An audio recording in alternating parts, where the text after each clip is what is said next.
So, for some of you who don't know, I am the illustrious Perry James, and you're watching Hashtag Truth with Scott Larson. Cut! Somebody get that Zuckerberg guy on the phone. We gotta get Larson shut down. Cause we're always looking out for you. Always looking out for you. Always looking out for you. Always looking out for you.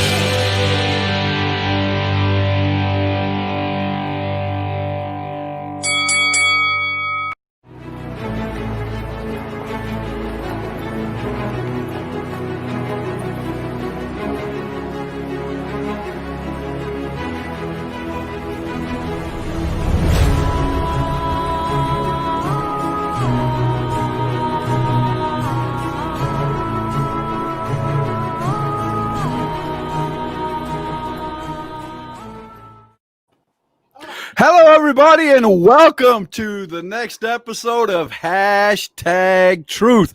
Tonight, we have the one, the only, Manny Mac.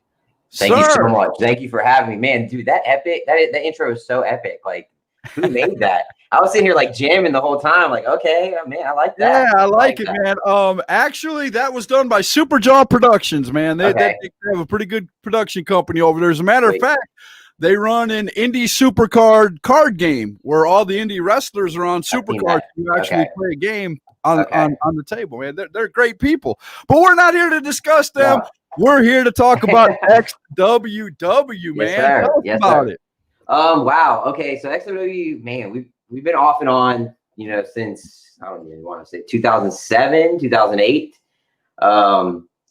Should I go to the roots of kind of how I started into it? Let's hear it. How'd you get into the whole thing? How'd you become a promoter, owner, the whole 9 yards, man? Man, I was probably like 14 or 15 years old, and I'm an 80s baby. I was born in 86, and for us, wrestling back then, it was like schools were so expensive. So like, not a lot of us couldn't afford it. So, the only other way was the backyard, which I feel like most of the guys kind of back then were really in that bubble.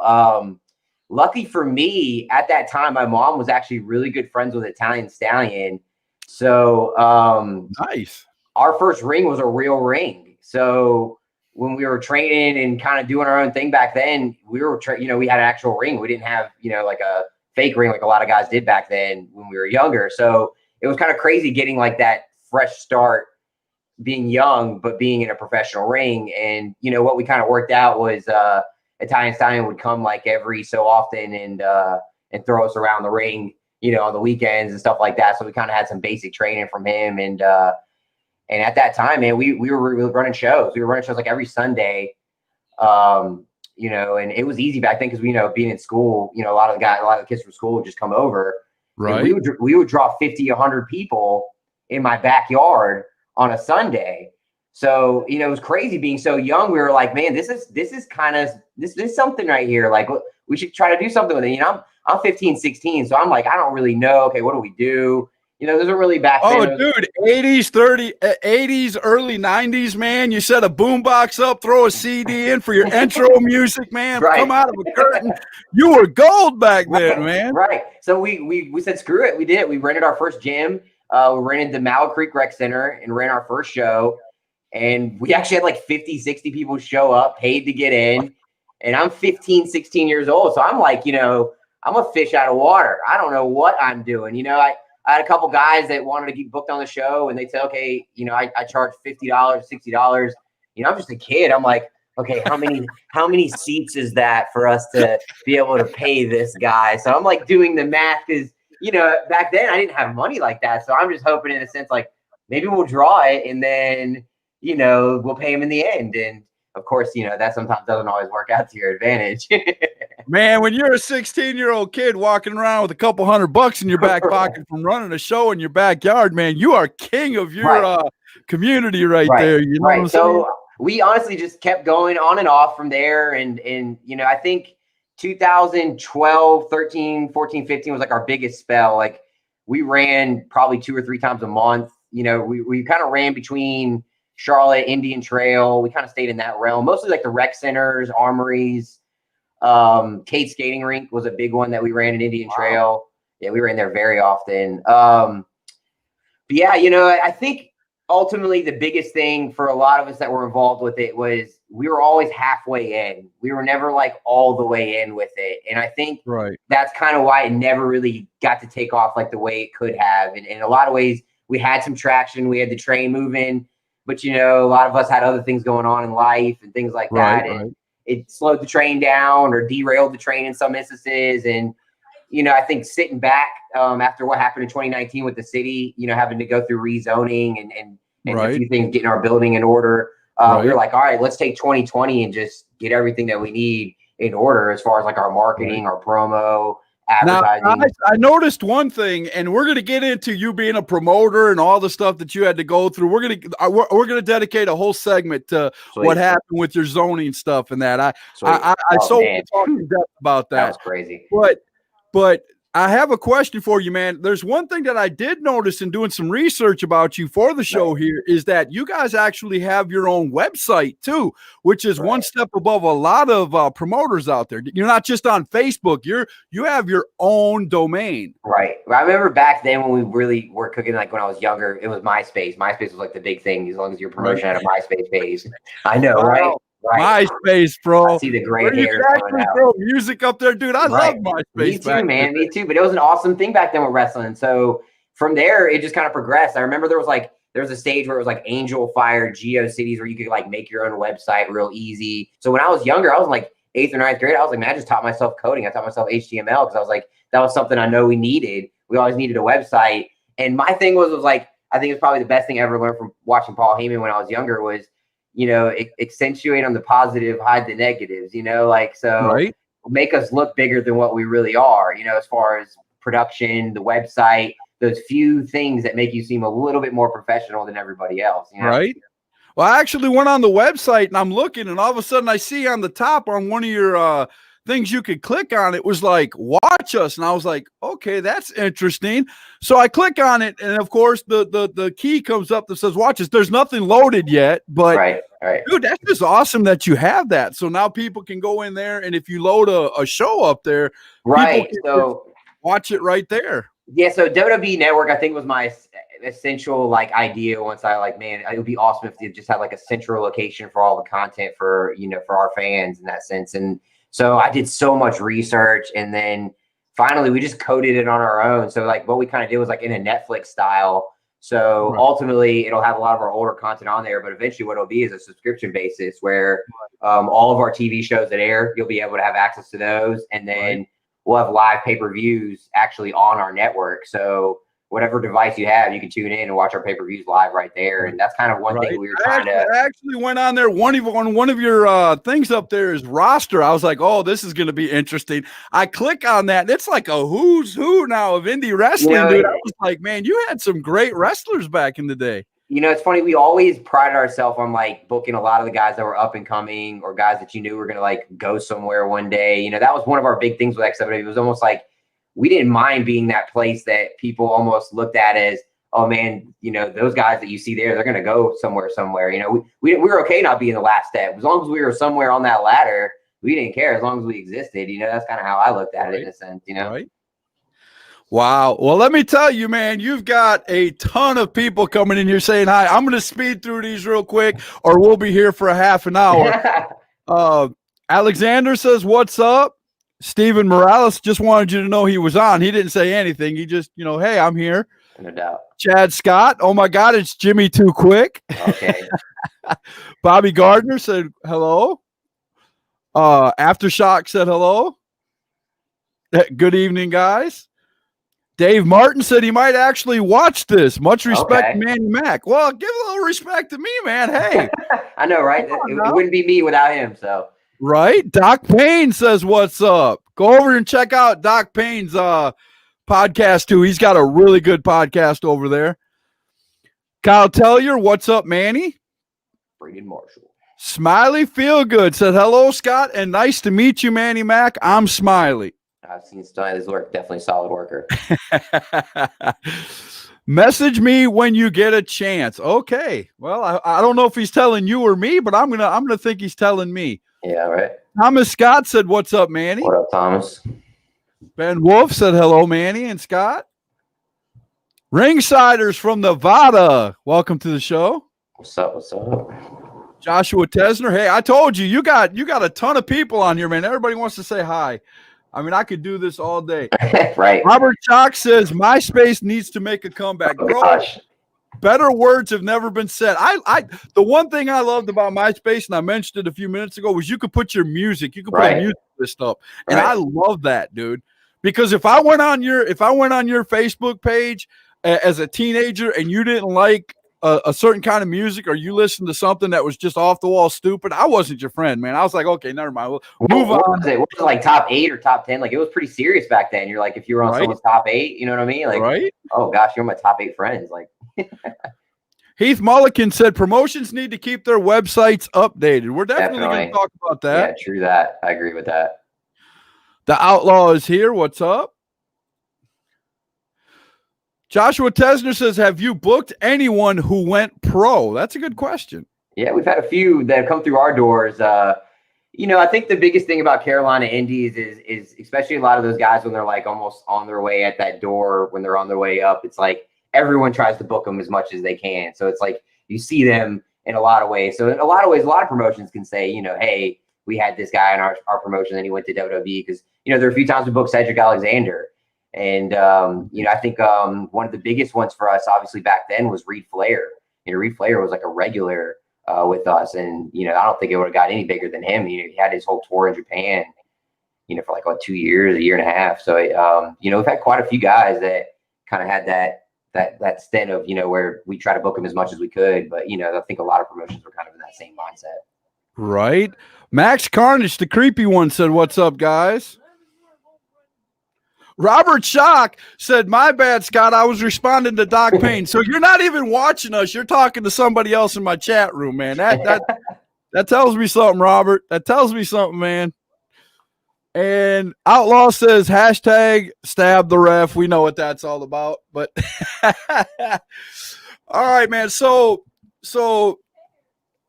XWW comes along, you start getting these wrestlers going, you start making a name, you build a website, you do all this other stuff. Now, give me a day in being a promoter, man, because I've talked to a few promoters on here, but I've never actually asked them this question. I think you'd be a perfect one to answer it. Give me a day. What does a promoter go through during a day? How many things do you have to actually have on your mind before a show hits? See, so there was different stages for me. It's kind of funny. So let me kind of think in like the 2000, let's say like 13, 14 era, when we were running Tremont Music Hall real heavy. And there was a few other places in Charlotte that were running. So in that era, so back then, you know, and still today, I do production and, you know, I used to shoot music videos, you know, back then. So I have a big network of artists that I work with, from bands, rappers, country artists, you name it. So this is, all right. So this is all, it all ties in, trust me. So basically the day of a show, let's say, all right, let's host, for example, my Halloween show we did at Tremont. We booked Tommy Dreamer. We had like Chris Hamrick, Barbarian. I mean, we had a hefty show.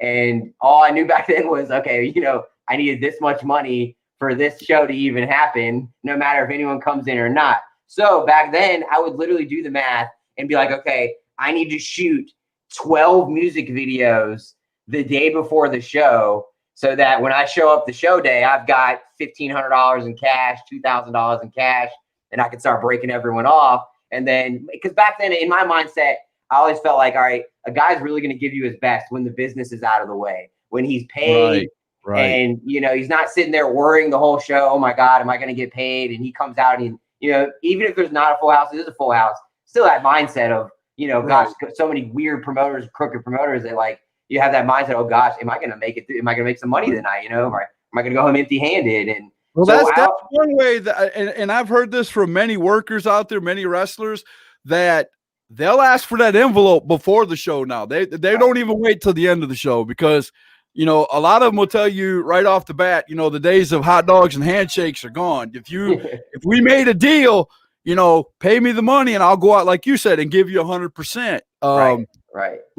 Yeah, you know the shady ones when you show up and you say, "Hey, man, where's my money?" Well, we gotta let's see what gets through the door. You know, Right. And and that's kind of sad. And it's because you got the guy waiting all night, and a lot of times like you don't think about that. They might have somewhere else to go, family, anything. So and that's kind of where we're at now. Like I'm gonna run without a crowd because of COVID. I'm not gonna take the risk. And we're gonna be extra careful with cleaning the ring after every match. Being very particular in that instance. And I'm on the vibe too, where I understand I'm not gonna make money right now. We're trying to build content.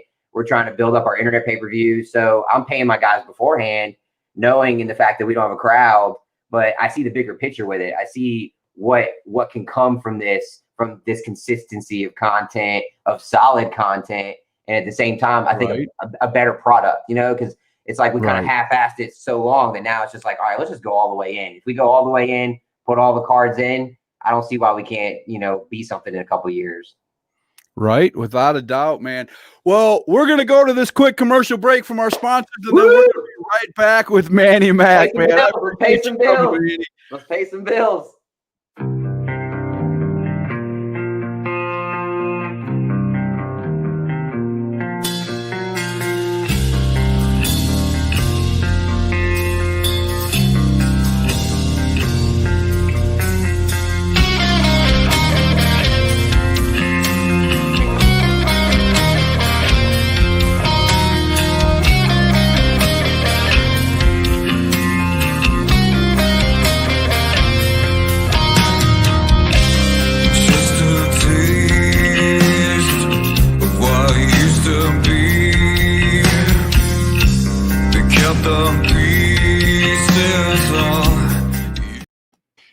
There we go. Titan Wrestling Southside. Let me put up the poster real quick.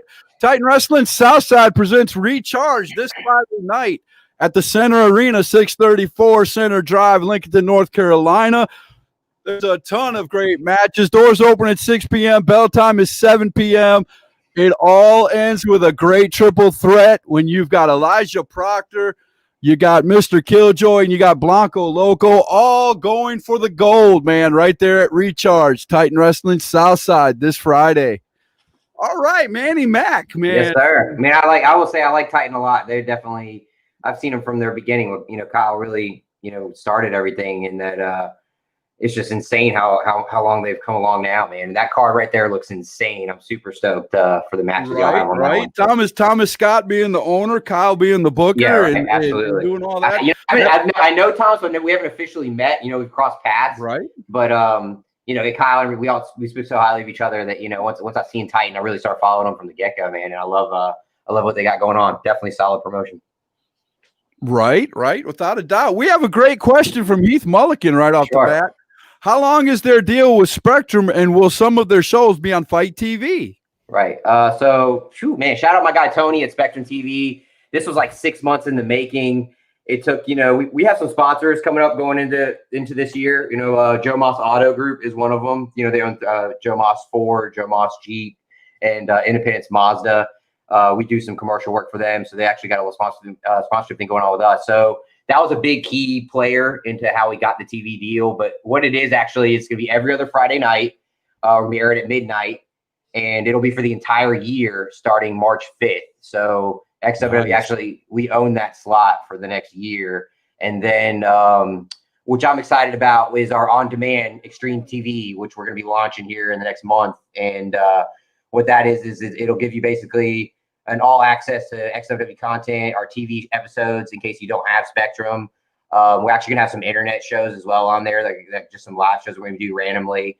And then at the same time, we're gonna host internet pay-per-views on there, which I'm really excited about because I think that's a big wave right now with, especially with COVID and how things are really switching up. It's kind of like you got to really adapt with the times right now. And it's like, if you want to survive and kind of be looked at as like in an instance one of them kind of top promotions, you got to kind of move with those times. You know what I mean?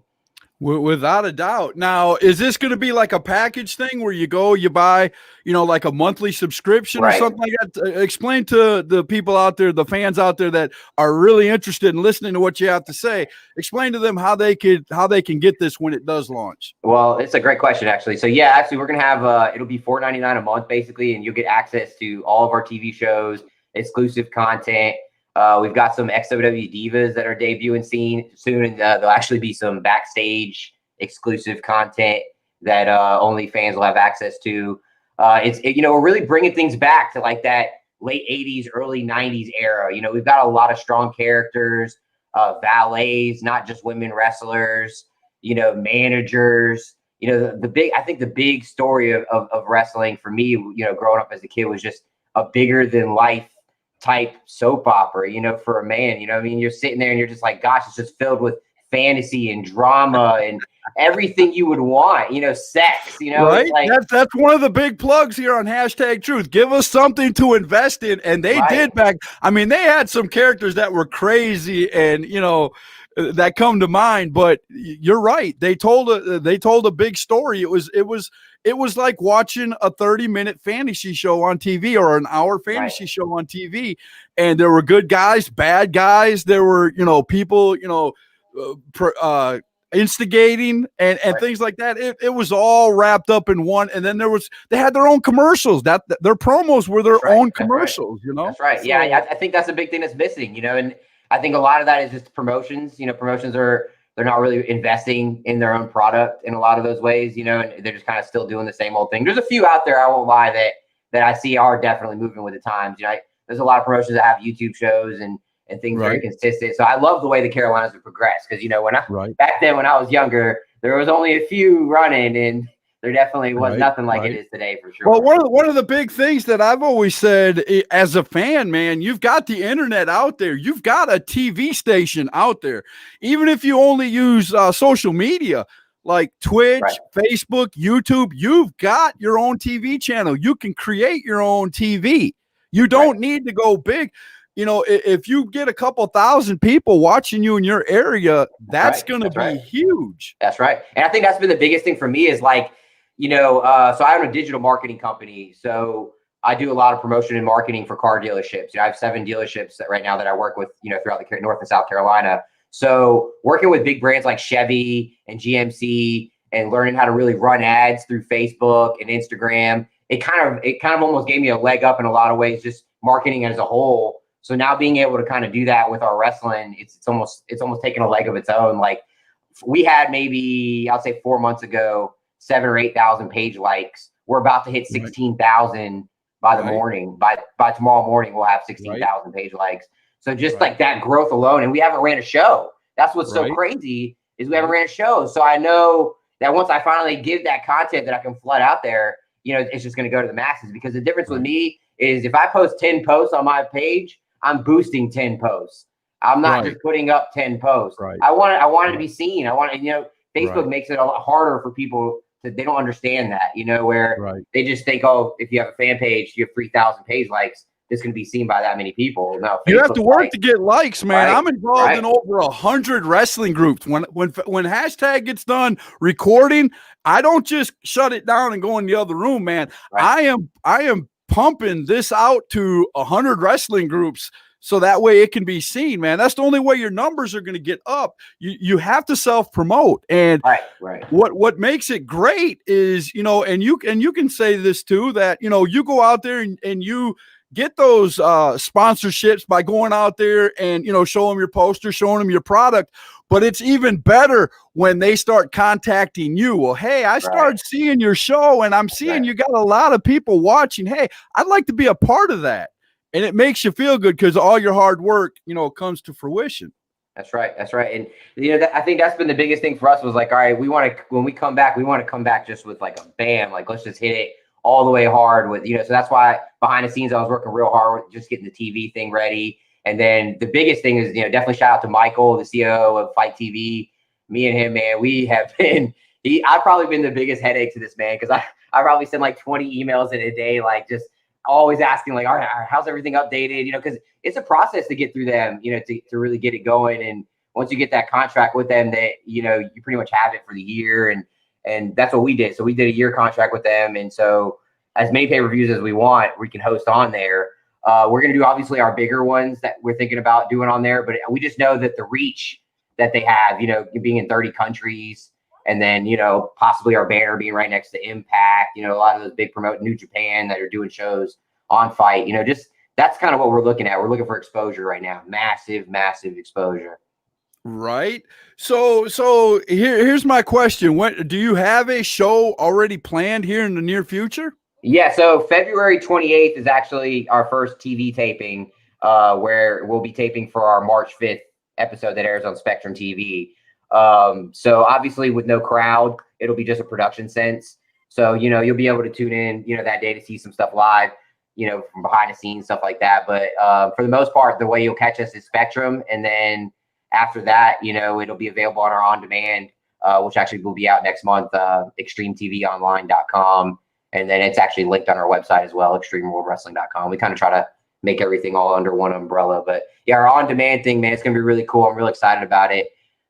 We spent a lot of time, really developing it, and really to kind of have that one place that a fan can go and download our content, watch our pay-per-views. And I really love how Impact did it. Impact has a good system with theirs, and WWE obviously you can't compete with. But, Right.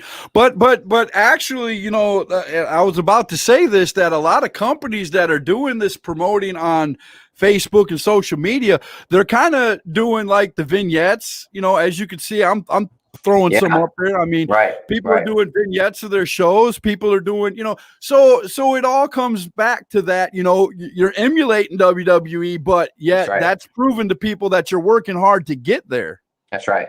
Absolutely. And I think that you have to always set goals for yourself. I think that's been the biggest thing that we never did. We never set goals for ourselves. We were just kind of kept running in the blind light of like, all right, this is cool. Let's do another show next month. All right, well, what should we do match-wise this month? And I think that's what kind of maybe gets so turned off in some ways with indie wrestling, was like, it just was a bunch of shows of a bunch of guys in similar gear. And I had no idea what was going on. It was just like a bunch of matches, and I'm just like a blur.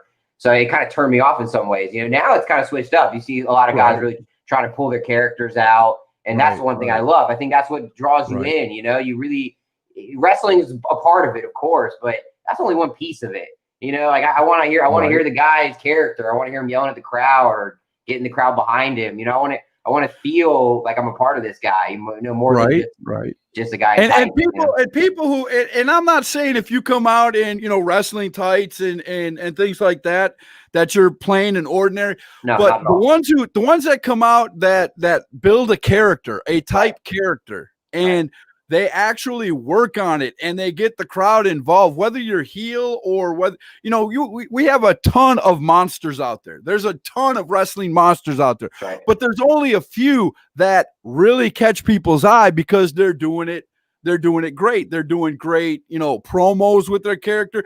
They're showing you where their character came from. They're giving you a story with it. And it's not just, okay, I'm creepy and I come out to creepy music and I body slam someone and I walk out. You know what I'm saying? That's probably one of the hardest, I think, questions that when a lot of people hit me up saying, hey, how do I get booked with XWW? And I'm like, all right, send me some matches. I check them out. Then I ask them, I'm like, tell me a little bit about your character. And a lot of times the guys they don't really know what to say. They're just like, oh, I'm a tough guy who does this. And I'm like, okay, I've got 3 million of those on the indies right now. Like, so I'm thinking in my head, like, all right, what am I going to do with this guy that it doesn't already look like I'm doing with this guy? So, it's like, all right, come on, give me something, in an instance of what makes you different. And I think that's a lot of people. People don't bring themselves into their character. You know what I mean? I think that's a big thing. They're not really true to themselves when they're coming out of that curtain. What is that? Outlaw comes on and says, "What's up, Manny Mac? Glad you slumming because Larson sucks." There's a character right there in Outlaw. He hates everything I do, but yet he watches my show. Thank you for supporting me, Outlaw. I appreciate it.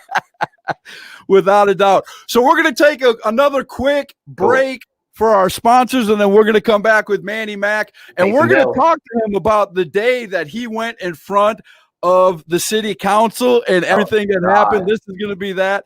I want to hear detailed information about what you had to go through to get your show to run and why that happened. So we'll be right back after this. Pay some bills. Let's pay some bills. Right, let's do it.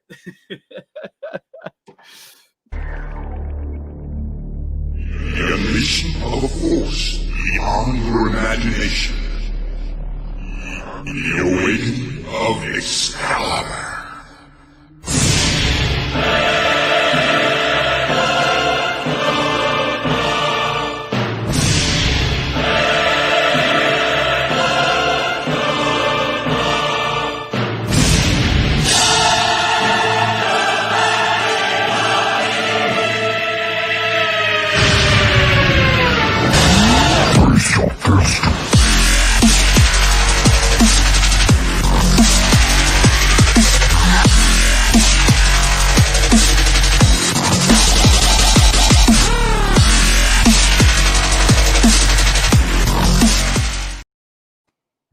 Excalibur Championship Wrestling, one of our great sponsors. Definitely go get Medieval with them. Let me go ahead and throw this up there. Forged by Fire this Sunday, January 24th, 2021 at the Center Arena, Lincolnton, 634 Center Drive, Lincolnton, North Carolina. Congratulations to the two brand new champs out there, Jackson Sane, who became the Excalibur heavyweight champion, and to Jack Morgan, the Bassmaster, who became the XCW television champion. You will see them and many more this Sunday at Center Arena. All right, man. So you had to go in front of the council in your city in order to run your show. You said it took 7 months. What happened, man? So, all right. So this was 2019. We were running pretty heavy. My GM, Wes Helms, we were running things pretty smooth back then. And what we did, we got tired of running in armories and things like that because it just got so hard to book them. It was like an impossible process to get these guys on the phone sometimes. So we were like, man, we can never find a venue that's just consistent and open enough that we could run at. So at this time, actually, I already had a production studio that I was doing a lot of my photo shoots out of. We actually have a recording studio there still running in the front part. But we basically came up with an idea. It was like, man, let's run shows out of the building. It's already big enough warehouse. You could fit 100 fans in here, almost like that 80s NWA style that they did in the Carolinas when they were doing a TV taping. It was a small TV studio. A crowd was there enough to give them the cheer, and it was perfect. Looked great on camera, smug, real tight. And that's kind of how we wanted it. So we did it. We set everything up and got everything going, and we were booming. We ran like 4 shows, and then we think somebody might have told on us in a way that called the city, said something was going on that should have been going on. Oh, you know how that goes in pro wrestling. Right. But it's cool. It's cool. You can knock me down, but I'm like Rocky Balboa. I'm gonna get up again. So I fought the fight. We had to deal with some hurdles. Mostly the city. The city basically at that point was like, yeah, you're zoned for production. You could run a show there with no crowd, but if you want to sell tickets and do this and that, then you got to switch a few things up. So, all right, Bob, basically we knew the city just needed their money to get the right paperwork in, that kind of vibe. So, it's just a process. Like you fill out one form, then they're like, all right, come back in 60 days. And you're like, what? Like, I just filled out one form and gave you $200. I'm gonna walk away and come back in 60 days. Like, okay, then you do that. And then you fill out another thing. And they're like, all right, so now you're going to schedule with the fire inspector. And then you're going to, it's just one thing after the next. And then it's funny that we literally got through the last hoop, and then we were supposed to have the fire marshal come through, and COVID hit. So we basically, now we're back to square one. Again, right? Right.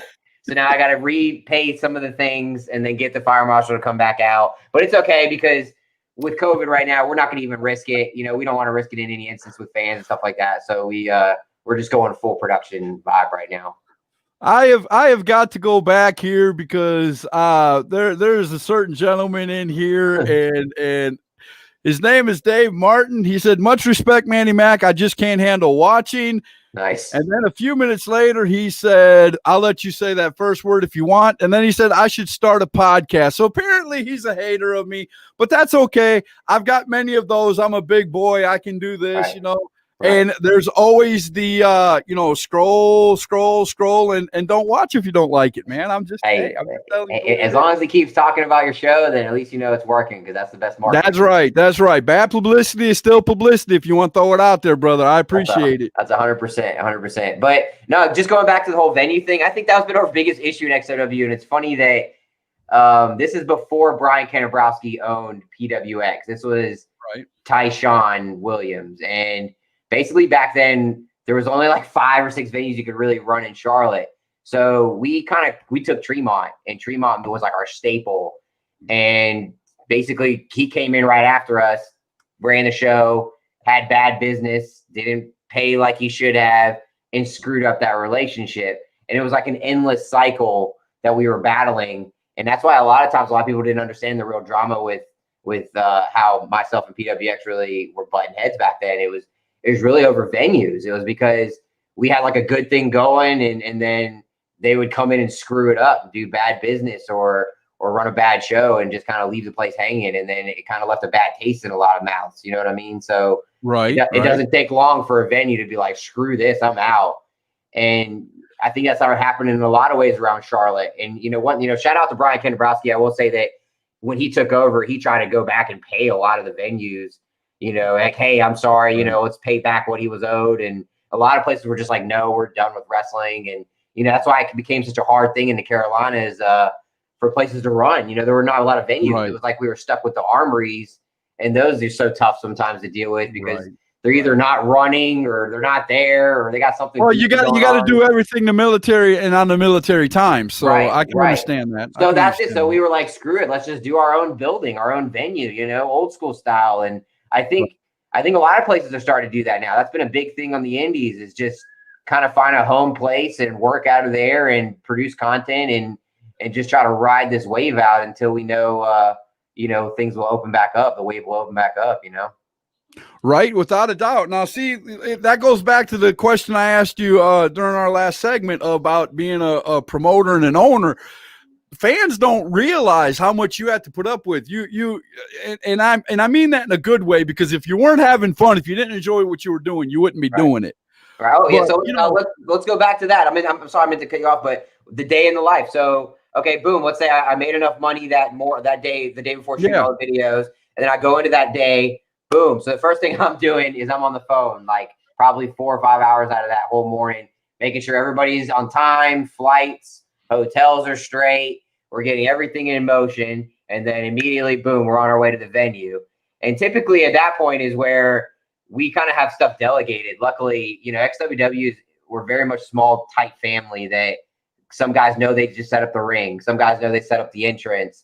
Some guys know they help set up chairs. It just is a very helping type atmosphere. There's no sense of Hollywood vibe going on, which I think that's the one thing I love. Like, even when we book like Tommy Dreamer and Raven, a lot of these guys, they're like mesmerized the fact that how our rosters are so tight and helping each other out, Heath Mulligan wants to know if on your upcoming show, if you could tell us who some of the roster members will be. Right.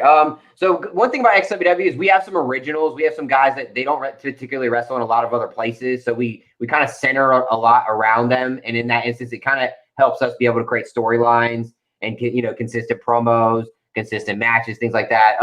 Some of the guys that we do have, Sephiroth is one of our guys. He's from the Nethervoid, dark soul, an Undertaker type guy. Crunkville, one of our regulars. He's an MMA style type wrestler. Very Kurt Angle style. Ian Maxwell, who's a real dope wrestler on the Carolina indie scene. He's one of our regulars. WCW Lodi, who a lot of you guys are familiar with. He lives in Charlotte. He's actually one of our regulars. The maestro of wrestling. A lot of people know Papa Stro. Yeah. He's actually our current champion. He's been one of our regulars for over 5 years. Definitely one of our, if not our father in a lot of ways, one of our brothers, for sure, down to the T in the locker room, man. He really holds it down for us in a lot of ways. A lot to look up to with him. One big thing that I'm really excited about is Ace Austin. I'm bringing him in for a bunch of our TV tapings coming up. We've been talking real consistently, actually. And so I'm pretty excited about kind of making him a regular member of our roster. And I know a lot of the guys that we have can learn a lot from him. So I'm real excited about that. Rob Killjoy, another regular, on the North Carolina scene. Actually, I just got done talking to Heat Seekers. I don't know if you're familiar with them. Real awesome tag team. Really just trying to bring some solid guys in from a lot of different areas. Victor Andrews, one of my real close friends. Real excited about bringing him in. Cade Seidel, Kay Holiday. There's just so many guys that over the years I've met that I've built such strong relationships with that it's crazy to say this. That like when I started really writing down my roster, I'm like, why do I have like over 60 wrestlers on my roster? Like, man, you've got to like cut this down and figure out where you're going to go with this. That's one huge show, bro. Right. So yeah. So no, it just gives me that adaptability though, because, having tag team wrestling, women's wrestling, more of like a cruiserweight style. I really want to mix it up and have a different style. So it's not everything the same on the show, and that's one big thing that I say XWW takes pride in is we are variety. We do take pride in our hardcore as well. That's one big thing that we try to put above a lot of others is our hardcore division. Now I've got to ask. A lot of shows out there, even independent wrestling shows, have their WrestleMania type show every year. Does XWW have that type of show, and what is it called? Yeah, absolutely. Ours is called Blood, Sweat, and Tears, and then kind of what we do basically at that point is just we put like a number. So this one coming up will be Blood, Sweat, and Tears 3, and it's in September is when we do ours. So that'll be coming up. Obviously, we're trying to build it up to that. So at that point, a lot of our rivalries that we've been building up all year will kind of have their ending. And then, some special surprises also as far as performances, things like that. We always one thing we take pride in is like really spicing up our super shows. Like we dress up our entrances, we have usually like a live band, and, we just try to do it different. So it actually looks different than what you normally watch from our TV episodes. So that's one thing we do take pride in, is that we try to switch everything up with as far as the looks and stuff like that. So I'm really excited this year for just some of the set design and stuff that we have coming up, just having our own building. It just gives you so much more you can do creatively, Now, I do have a question, because I'm old school too. I love the old school look and feel, the old AWA, the old, CCW, and things like that. Tell us, during your tape shows, what is the look? Is it going to look like, is it just going to be, a wrestling match? Is there going to be a booth where maybe the wrestlers can come over and do a promo right there on the spot? I mean, what is the show actually going to look like? Well, in a lot of ways it's wrestling, so it's scripted. So we do have a lot of that stuff, like pre-roll things that we already are going to have ready. So a lot of backstage promos. We definitely want to build it up in an instance where it's a lot more in tune to what the guys got going on, rather than just match. And we're going to have a lot of points too where we'll cut to our commentators, to be able to have that access every in between matches, to cut promos in. Backstage interviews. I have a great guy out of South Carolina, Chuck Boozer, big radio personality. A lot of guys know Chuck Boozer. If you're from the Carolinas, and he's gonna be our backstage interviewer, and I'm super excited about it, because one thing I will say I'll take pride in is XWW. We're great at giving opportunity.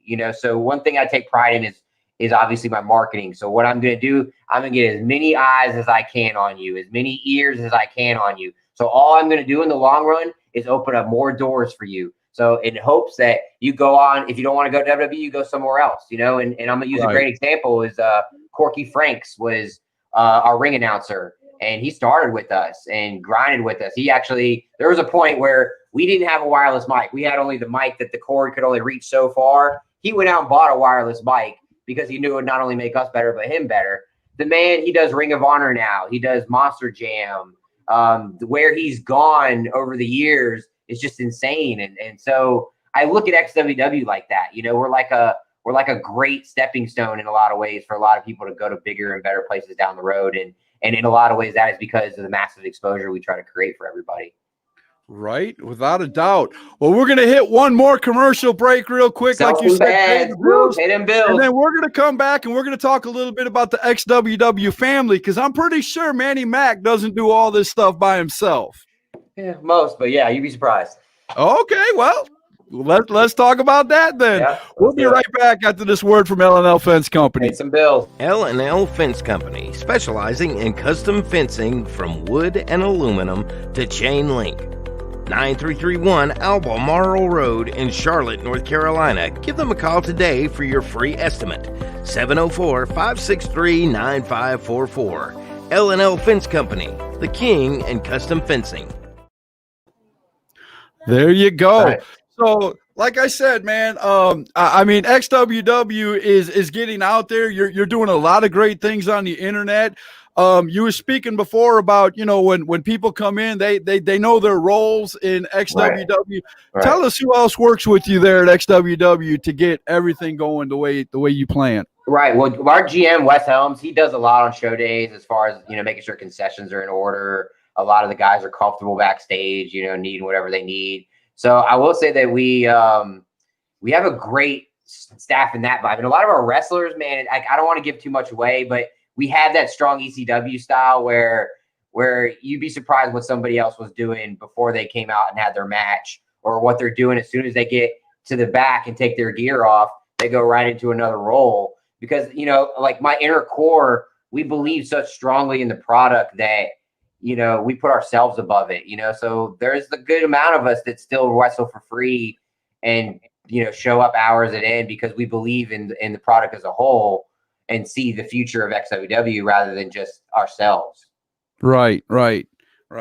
Well, I believe in that too. Sometimes I definitely do a lot of things out there for a lot of companies, a lot of wrestlers for free to get their stuff out there. I've done it for a long time, but it's always fun when it's something that you love, man, with wrestling. Right. Now, I've got to ask you this outside of your company. Now, we're talking about just you being a fan. Sure. Tell us a little bit about Manny Mackey, the wrestling fan. Who's your favorite wrestlers you like to watch? Who's your, did you grow up watching wrestling? Tell us a little bit about how you actually came to get into wrestling, period. Got you. My cousin Christopher he was older than me, probably, I want to say 5 years older than me. And he introduced me to wrestling, and it was WWF. Obviously, when I was young, real young, and Hulk Hogan, all that. I was hooked immediately. Wrestling got me. I was hooked immediately. But back then, it was different. It was, and my cousin was in that whole culture. It was tape traders.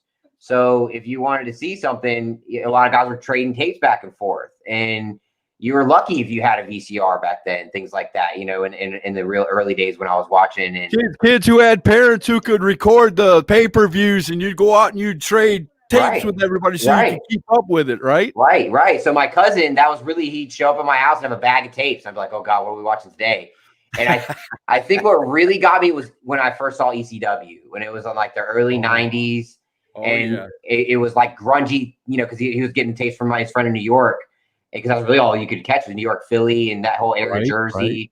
So when I was hooked. I was a kid, and I was like, "Oh my God, what is this?" What'd you think the first time you heard Joey Styles announcing a match, bro? And Public Enemy, like just the initial EC, I was like, "Man, this is amazing."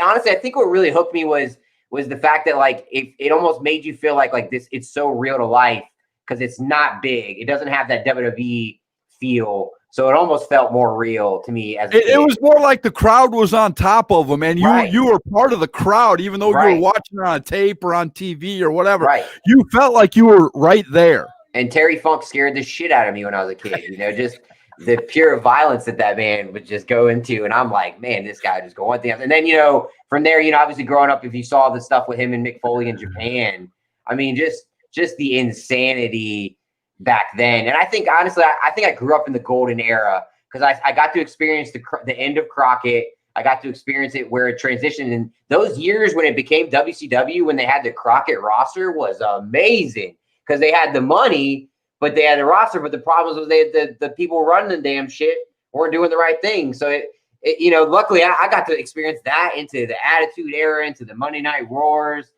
so growing up, and I think into where I grew up is, man, I really got to see it all. And it was a blessing. And then now to be able to go back and enjoy the old days, the 60s and 70s, the early 80s, the classics, the AWA, the Memphis. And right now I've been on a Smoky Mountain vibe. I've been watching a lot of Smoky Mountain just to kind of, because, Crockett, not Crockett, but Cornette, one thing about him, man, he knew how to write a TV show. That man really knew how to produce and put a TV show together. Yeah, a lot of people don't like the way he talks, but if you look through all of the way he talks and listen to what he's teaching you, man, man knows.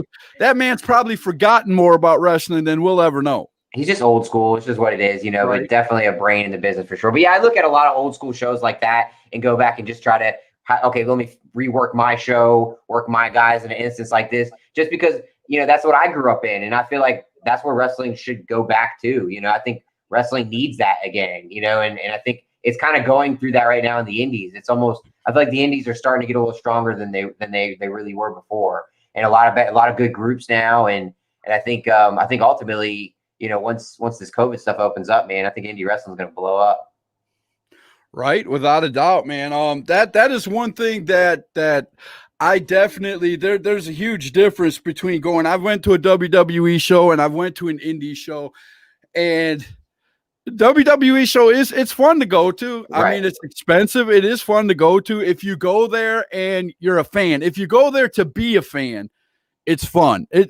Same thing at an indie show. What kills me is to go to an indie show and the stuff in the ring is so bad that nobody's chanting, nobody's cheering. They're sitting on their hands.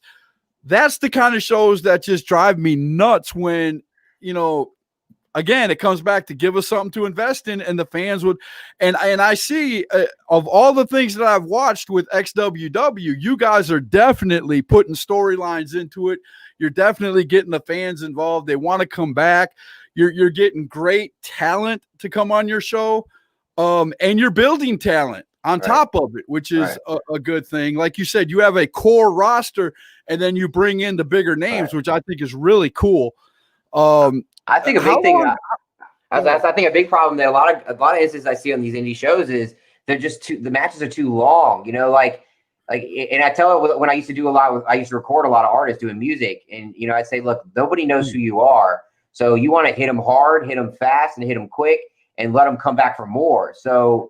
Who was that? I got to come back and see that. Right. Give me a good 4 or 5 minutes of solid, just going back and forth and letting the crowd really get a feel for it, to where you're like, damn, what was that match before? Those two guys were awesome. So that you built it up where I want them to come back, maybe go a little longer the next time. But you got guys going out there wrestling 20, 15-minute matches. And I'm like, come on, man. Half the people don't know who you are, let alone do you not understand the real strong sense of how much psychology it takes to put together a match like that? Right.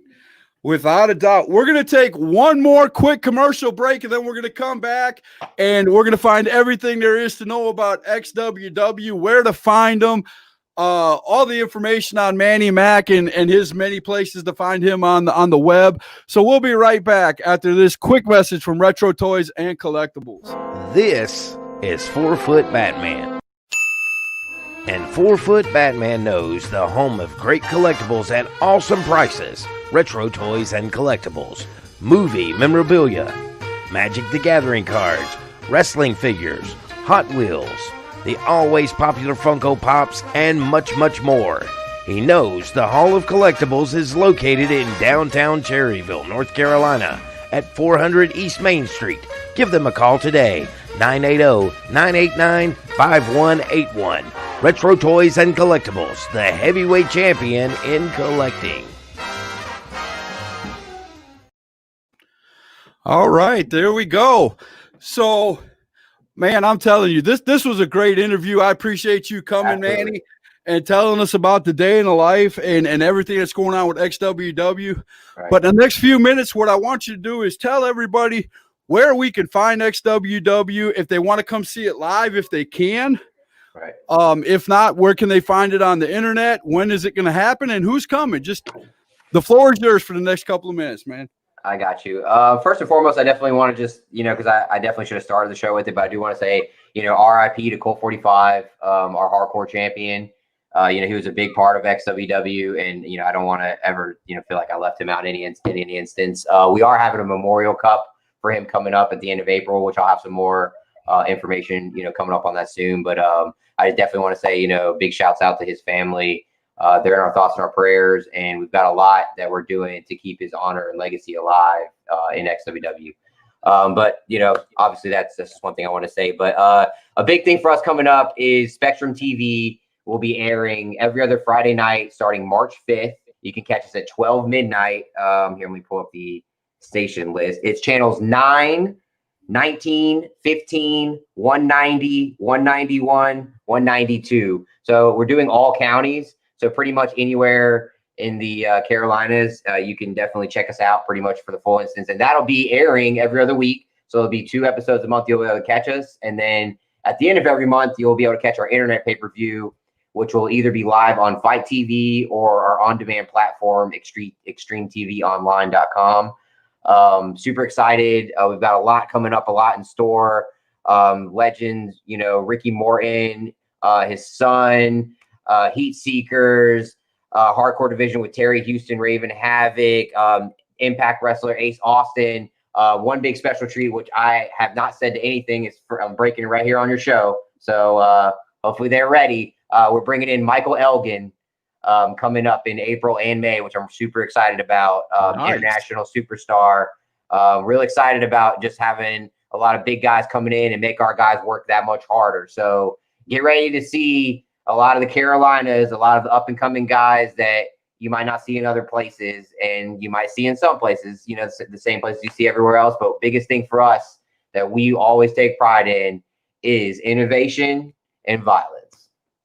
Awesome. That is, yeah, I like that. I like that under your logo. That's exactly what you have. You go to your Facebook page, that's exactly what you have on there. Right. And I love to see that, man. And now that you're a sponsor of Hashtag Truth, hopefully you'll get me that information and we can get it out using my platform also. Absolutely. I know the fans will be just gearing up to see what XWW has in store. I know I am. I'm going to be looking to get on whatever subscription I need to get on to see it's going to be a big game, man. We got some big stuff coming up. I'm so excited. We got some promo coming up with it, so I'll definitely, you know, whenever we get the ball rolling and get an official launch, I'll let you know, because we're gonna have some promo codes. So we'll let you give away a couple on the show. That'll be great. Some fans that want to, you know, just catch it in for 7 days. Get your 7 days, check out the system, see if you like it. Hopefully you become a fan and sign up for the long run. We got a lot of great stuff coming up. I'm super excited about our sponsors: Joe Moss Auto, Keffer Jeep, South Charlotte Chevrolet, Master Tech Plumbing.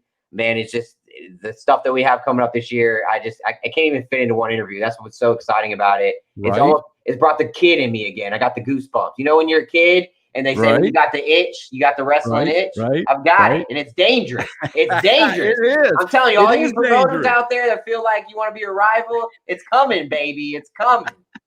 It's dangerous to be a podcaster sometimes, man, because I spend more time in front of my computer than I do with my wife, and sometimes that's very dangerous. I know the feeling with that. I know. Trust me. You got to know when to limit yourself on the computer, otherwise that woman will tell you.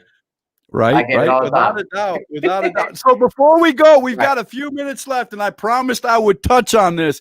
You are sitting in one of the best gaming chairs I've ever seen in my life, dude. I am a huge Spider-Man fan and a Batman fan, but tell me about your obsession with Spider-Man. Okay, so initially, obviously, I started in production. You know, that's my forte, and I shoot a lot of music videos. So I've traveled all over the U.S. I've been practically almost every state. Been to Canada. I've been to so many different places that when I was younger, everyone used to call me Peter Parker, because I'd be in one state and one guy would see me and be like, "Yo, didn't I just see you in Texas?" I'm like, "Yeah." Man, you know, you look like Peter Parker. So I just always kept getting that, and I just, you know, I became such a big Spider-Man fan that let's see if you can see it kind of right here. I got the Spider-Man tattooed, like my skin is Spider-Man, basically. There you go. That's probably better. That is so you can see cool. It's like my Spidey suit. So I just became hooked, you know. So I got the Spidey chair, got some posters in the movie room. You know, I'm definitely a huge Spider-Man head for sure. Comics, no doubt. I'm a sci-fi, big Trekkie, huge Trekkie. Anything sci-fi, you know, He-Man, you know, I'm an 80s baby, so I grew up in that era, man, you know. Yeah, me too. I'm a huge He-Man. I even go back a little bit further than that, man. I've collected like full shows of like He-Man, She-Ra, Speed Racer back in the day. Oh yeah, OG all Speed Racer. Kinds of cartoons back. They don't know what they got nowadays, man. Saturday mornings were the bomb back when we were kids, man. They don't know anything about that nowadays, man. That's 100%. They got too much stuff out there to choose from. That's right. That's exactly right. We grew up in the golden era, but that's okay though, because we're like fine wine. We only age better with time. That's right. That is right. And they're still going back to it. They're bringing back, you know, I went to Walmart the other day. They're bringing back the He-Man action figures. They're bringing back all the older cartoons, man. Right. And it's funny how it all recycles like that. And trust me, that's why I feel like it's going to happen with wrestling. A lot of those old things that we missed, they're just going to come back because fans don't know no better right now. So if you get them just a little taste of it, they'll be like, man, that's different. I like that. Because everybody always wants something different. And I think that's what I pride myself in is I always wanted to do what's different than everyone else is doing. How can I make XWW just appear a little bit better, a little bit different, just have that massive appear and not come out of pocket? You know what I mean? I feel like perception's everything. Right. So don't worry about the fact that if you don't have a $1 million entrance, you know, focus on what you do have. And I think that's what a lot of promotions need to do. Right. Without a doubt. So I've got to ask you, this is going to be my last question because we're about to hit our hour mark. Managers, you were talking about earlier during the show, you were talking about, you know, giving us something to invest in with the storylines and all that. How do you feel about managers, valets, things like that? Tell me your perspective as a promoter about I'm obsessed with it. I think it just adds so much because, you know, sometimes there's a guy that can wrestle, but he can't talk. So I think sometimes you need that other piece to make the puzzle whole. And I think that just makes wrestling better. And then the valets, the divas, the women that just, you know, I love having women wrestling. That's great. But I still feel like we've lost that other touch, the part where there's some eye candy out there, the part to distract the heel wrestler, distract the babyface. Those different things that just made it more exciting. And so that's one thing we got. And it's great that that's what we started with actually with our training and schooling, is that we're just doing valets, managers, referees. We're doing things on the side right now that you know, we kind of want to bring into the company. And then obviously we know they'll branch out and do their own thing, but there'll be a lot of firsts you'll see in XFW, especially with our divas. Like, you know, they're going to be trained and filmed and photo shoot and everything full time, like just like, you know, you had in the old days, but within our own little bubble. So yeah, I think it's a big key. I think you need it. I'm excited. I think wrestling if you go to those roots, you're going to bring those fans back that are missing that product of something to invest in. Like you said, like that rant was so.